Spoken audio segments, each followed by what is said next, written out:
வணக்கம். நம்மளோட சிறகடிக்க ஆசை சீரியல்ல வரக்கூடிய எபிசோட் எந்த மாதிரி விஷயம் நடக்க போகுது சொல்லி நம்ம இந்த வீடியோல பார்க்கலாம். மனோஜ் லேட்டா சந்தேகம் வருது. இது தெரிஞ்ச ரோஹினி, ஆஹா மனோஜுக்கு சந்தேகம் வந்துருச்சு.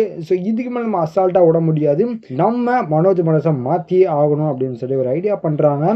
சரின்னு சொல்லி ரெண்டு பேருமே மனோஜும் ரோஹினி ஷோரூமுக்கு போறாங்க. அங்க ரோஹினி என்ன பண்றாங்க அப்படின்னா அக்கௌண்ட்ஸ் பார்த்துட்டு இருக்காங்க. மனோஜ் என்ன பண்றாரு அப்படின்னா கஸ்டமரை பார்த்துட்டு இருக்காரு. அந்த நேரத்துல ரோஹினியோட அம்மா தங்க வச்ச வீட்டோட ஓனர் வராங்க ஷோரூமுக்கு.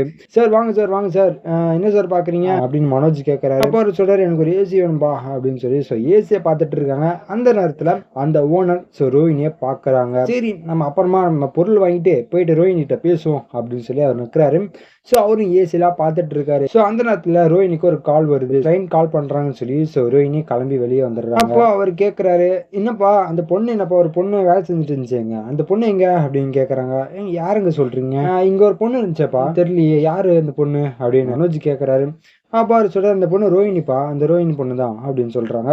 ஓ ரோஹினியா, எங்க வேலை செய்யறது கிடையாதுங்க, என் ஒய்ஃபு அப்படின்னு சொல்றாங்க. என்னது உங்க ஒய்ஃபா? அந்த பொண்ணு அவனோட ஹஸ்பண்ட் துபாயில வேலை செய்யணும் ஏதோ சொன்னாங்களே, என்ன சார் சொல்றீங்க? சார் நீங்க தப்பா புரிஞ்சுட்டு வந்திருப்பீங்க சார். அவங்க இங்கதான் இருக்காங்க, நானும் இங்கதான் ஒர்க் பண்றேன், நான் தான் அவரோட ஹஸ்பண்ட், என்னோட ஷோரூம் தான் அப்படின்னு சொல்றாங்க. அப்பா அவசரம் கேட்கிறாரு, இல்லையப்பா அந்த பொண்ணு தான் சொல்லிட்டு, இல்லாம அந்த பொண்ணு பியூட்டி பார்லர் வச்சிருக்கேமே, அதனால தான் இந்த வீட்டில் அவங்க அம்மாவையும் பையனும் தங்கி வச்சுட்டு அப்பப்போ வர முடியும்னு சொல்லிட்டு வாரத்துக்கு ஒரு நாள் வரேன்னு சொல்லியிருந்தாங்களே அப்படின்னு சொல்றாங்க. என்னங்க சொல்றீங்க, அப்பெல்லாம் இருக்காதுங்க அப்படின்னு சொல்றாங்க. என்னப்பா ஏதோ போங்க அப்படின்னு சொல்றாங்க. அப்போ மனோஜ் யோசிக்கிறாரு, என்னவா இருக்கும், யாரு அப்படின்னு சொல்லி யோசிக்கிறாங்க. ஒருவேளை ஃப்ரெண்டுக்கு வீடு பாக்குறேன் அப்படின்னு ரோஹினி சொல்லிட்டு இருந்தாலே, ஓ அவர் தான் போல தப்பா புரிஞ்சுட்டு பேசிட்டு இருக்காரு போல அப்படின்னு மனோஜ் சொல்றாரு. சரின்னு சொல்லி அவங்க ஏசியும் பர்ச்சேஸ் பண்ணிட்டு மனோஜ் கிட்ட, என்னப்பா உங்க தெரிஞ்ச பொண்ணு உங்க கடையில வேலை செய்து எனக்கு டிஸ்கவுண்ட் ஆஃபர் எல்லாம் போட மாட்டீங்களா? சார் இப்பவும் சொல்றான் சார், அது என்னோட ஒய்ஃப் தான், உங்க வேலை செய்யற பொண்ணு எல்லாம் கிடையாது அப்படின்னு மனோஜ் சொல்றாரு. என்னப்பா ஏதோ போ அப்படின்னு சொல்லி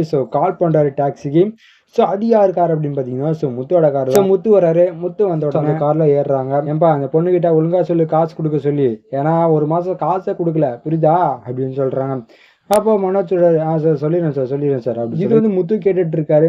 என்னடா இது இவங்க கிட்ட சொல்றாங்க, ரோஹினி ஏதோ வீடு எடுத்திருக்காளா அப்படின்னு சொல்லி அவர்கிட்ட கேட்கறாங்க ஓனர்கிட்ட.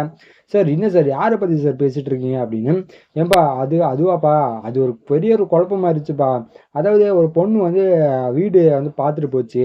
வீடு நல்லா இருக்கு, பிடிச்சிருக்கு, நாங்கள் வாடகைக்கு வரோம் அப்படின்னு சொல்லிட்டு போச்சு.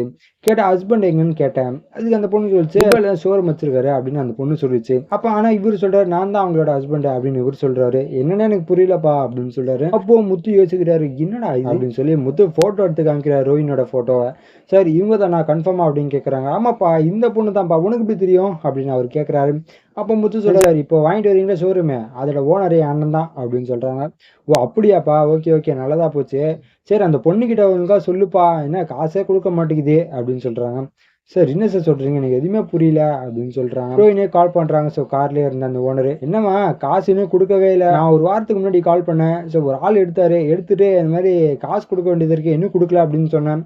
அவர் இன்னும் எதுவுமே சொல்லி அவங்ககிட்ட அப்படின்னு கேட்கறாங்க. அப்ப ரோஹினி சொல்றாங்க, சார் சார் இல்ல சார் யாருமே என்கிட்ட சொல்லியே இல்லை சார், நான் கொடுத்துறேன், இன்னும் 2 daysல நான் கொடுத்துறேன் சார் உங்களுக்கு அப்படின்னு சொல்றாங்க. அப்போ இதை முத்து கேட்டுட்டு இருக்காரு. என்னடா இது ரோஹினி தான் பேசுறாங்க, வாடகைக்கு எதுக்கு அவங்க வீடு எடுக்கணும் அப்படின்னு சொல்லி யோசிக்கிறாங்க. அப்போ அவரே சொல்றாரு, ஏன்பா அந்த வீட்டுல ஒரு அம்மா பையன் அப்படிலாம் இருக்காங்க, அந்த பொண்ணு பாரு விட்டுட்டு போயிருது, வாரத்துக்கு ஒரு நாள் தான் ஒரு, என்னப்பா பேரண்ட்ஸ் மேல ஒரு அக்கறையே இல்லை இந்த காலத்து பசங்க மேல, என்ன பண்றது அப்படின்னு சொல்றாங்க. சார் என்ன சார் சொல்றீங்க, அவங்க அம்மாவா அப்படின்னு கேட்குறாங்க.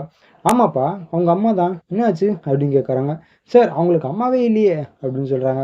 ஏன்பா என்னப்பா சொல்ற, என்னப்பா நீ வேற குழப்பற அப்படின்னு சொல்றாங்க. ஒன்றும் பிரச்சனை இல்லை சார், அந்த வீடை மட்டும் எனக்கு கொஞ்சம் லொக்கேஷன் அனுப்பிச்சு விடுங்க, நான் போய் பார்த்துட்டு என்னன்னு தெரிஞ்சுக்கிறேன் அப்படின்னு சொல்றாங்க. சரிப்பா எனக்கே குழப்பமா இருக்கு, கொஞ்சம் பார்த்துட்டு என்னன்னு என்கிட்ட சொல்லுப்பா அப்படின்னு சொல்றாங்க. சார் நல்லா பார்த்துக்கிறேன் சார் அப்படின்னு சொல்லி அவரோட வீடு வருது. சரின்னு சொல்லி முத்து இறக்கி விட்டுட்டு அந்த லொக்கேஷனுக்கு முத்து கிளம்பி போறாரு.